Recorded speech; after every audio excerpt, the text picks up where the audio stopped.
मैं बात करना चाहता हूं बलात्कार के मामले में, हत्या के मामले में जेल से बाहर आए हुए, पेरोल पर 40 दिन के लिए बलात्कारी राम रहीम, उसके लिए आपको बताना चाहता हूं, भाजपाई पिताजी बता रहे हैं, आशीर्वाद ले रहे हैं। इस देश की बेटियां तब तक नहीं बच सकती हैं जब तक सत्ता में बलात्कारी को पिताजी बताने वालों को तुम वोट देना बंद नहीं करोगे। इस देश की बेटियां तब तक नहीं बच सकती हैं जब तक तुम इस देश में बलात्कारी आसाराम को बापू बनाने वाले को प्रधानमंत्री की कुर्सी से नहीं हटाते हो। इस देश की बेटियां तब तक नहीं बच सकती हैं जब तक तुम बिल्किस बानो के बलात्कारी, दंगाई, हत्यारों को 15 अगस्त को रिहा करने वाले, कलंकित करने वाले 15 अगस्त को उनको सत्ता से बेदखल नहीं करते हो। पर नरेंद्र मोदी ने झूठ बोला तो मैं कहूंगा कि थूकता है भारत ऐसे प्रधानमंत्री पर।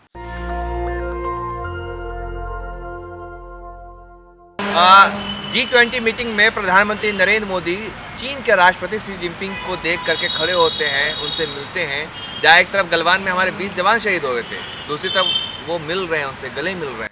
ये मैं इसलिए कह रहा, देखिए जो आप कहें कितना सम्मान है नरेंद्र मोदी जी का, आरएसएस भाजपा का।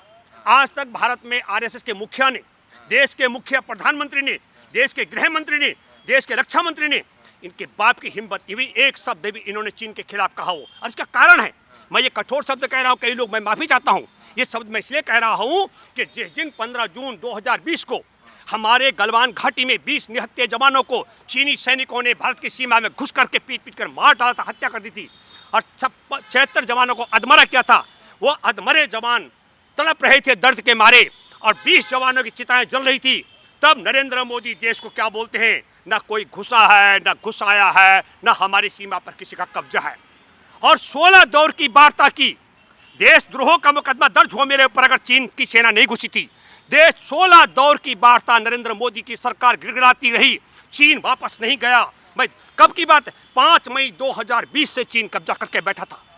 और आज 7 सितंबर 2022 में कन्याकुमारी से निकलता राहुल गांधी भारत जोड़ो यात्रा के लिए, और 8 सितंबर 2022 को चीन की सेना इलाका भारत की सीमा छोड़ के भाग जाती है।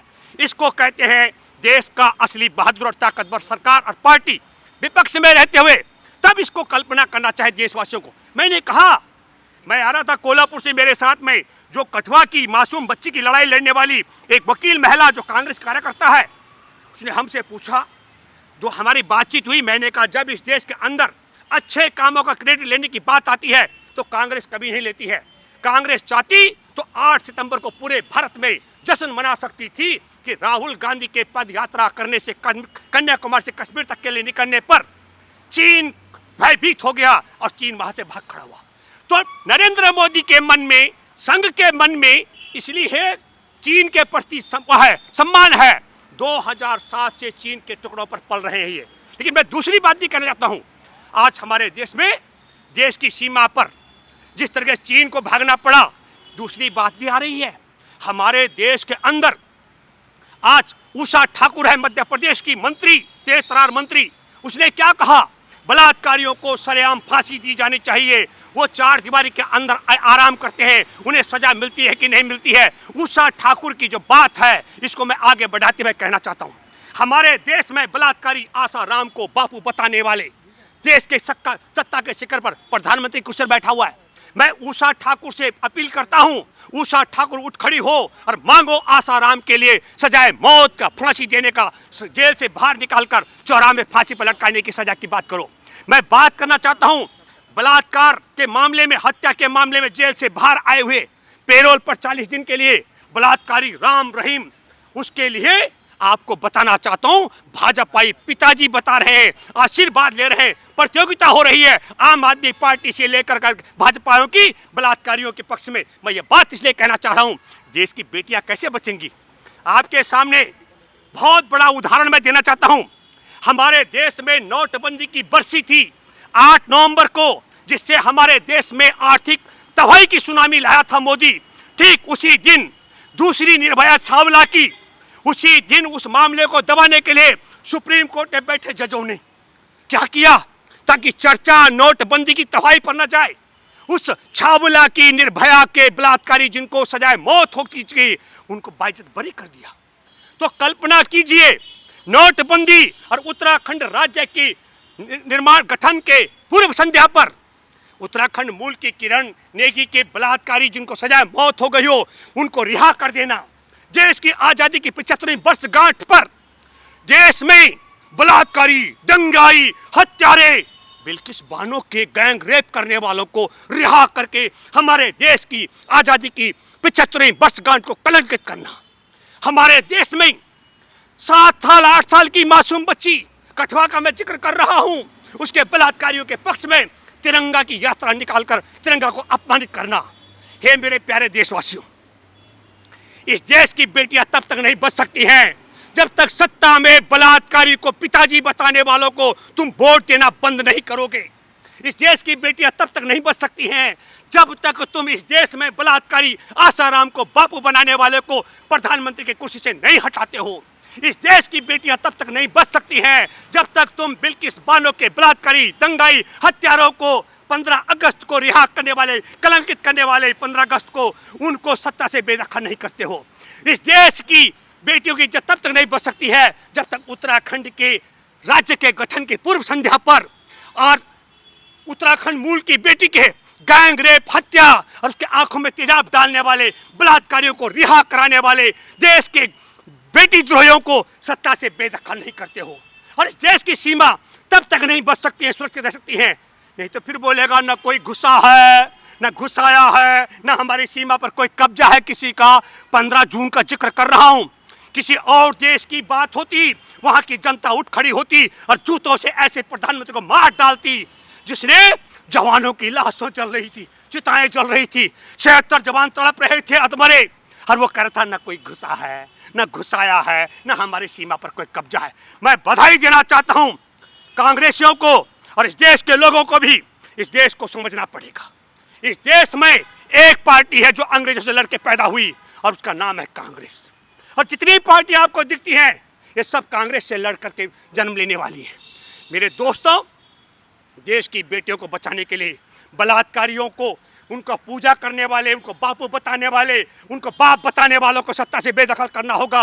और देश की सीमा को बचाने के लिए देश के साथ गद्दारी करने वाले चीन के वफादार आरएसएस और उसके गुर्गों को सत्ता से बेदखल करना पड़ेगा। ये बात मैं अपील करता हूँ। और हमारे देश की आज़ादी के पर्व 15 अगस्त को कलंकित करने वालों को भी और तिरंगा को अपमानित करने वालों को आपको सत्ता से हटाना पड़ेगा।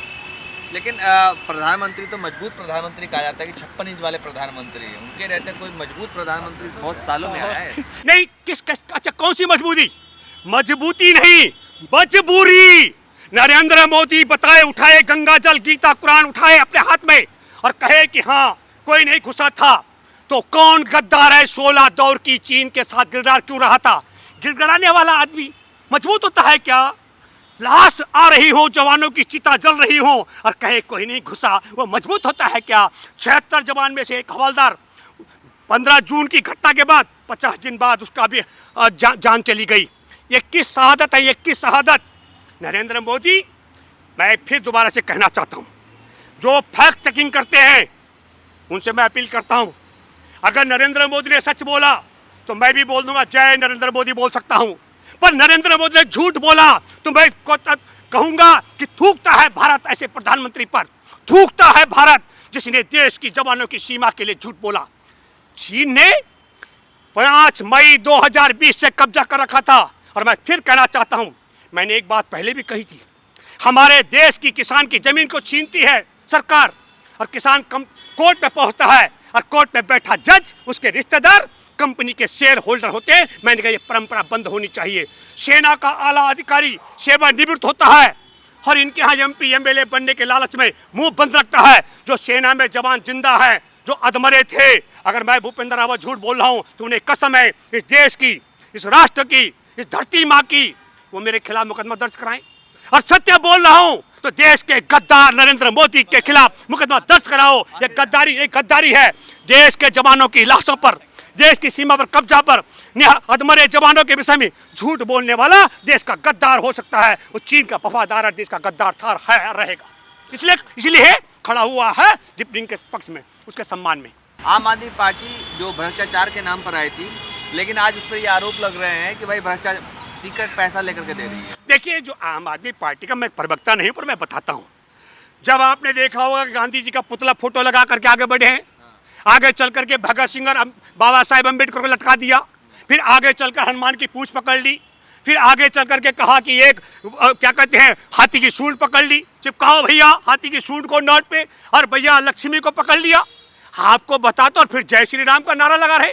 अरे मूर्खों, सिया का बगैर राम का अस्तित्व नहीं है, जय सिया राम होता है। पर कौन बताए इन नालायकों को। मैंने बहुत पहले कहा था, भाजपा आरएसएस की वैध संतान है, बिहाता का बच्चा है भाजपा आरएसएस का, और आम आदमी पार्टी आरएसएस की अवैध संतान है। मैं दावे के साथ कह सकता हूं, हर तरीके से बहुत बड़ा।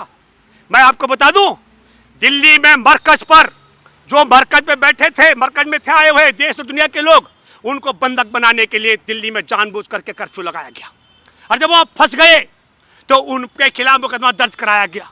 खेल समझिए आप, नरेंद्र मोदी का गुरगा है। देखिए मैं आपको बताता हूं, एक सातिर जाहिल और एक पढ़ा लिखा सातिर, दोनों नहले दहले आरएसएस के हैं। मैं नाम नहीं ले रहा हूं दोनों का, एक जाहिल वो महासातिर और दूसरा पढ़ा लिखा वही महासातिर। नेशनल दस्तक की आपसे गुजारिश है कि अगर इसको बचाना चाहते हैं तो नेशनल दस्तक को सब्सक्राइब करने के लिए रेड कलर के सब्सक्राइब बटन को दबाएं, फिर बेल आइकन की घंटी दबाएं। नेशनल दस्तक को बचाने के लिए बहुत जरूरी है कि हर खबर को शेयर करें, लाइक करें, कमेंट जरूर करें।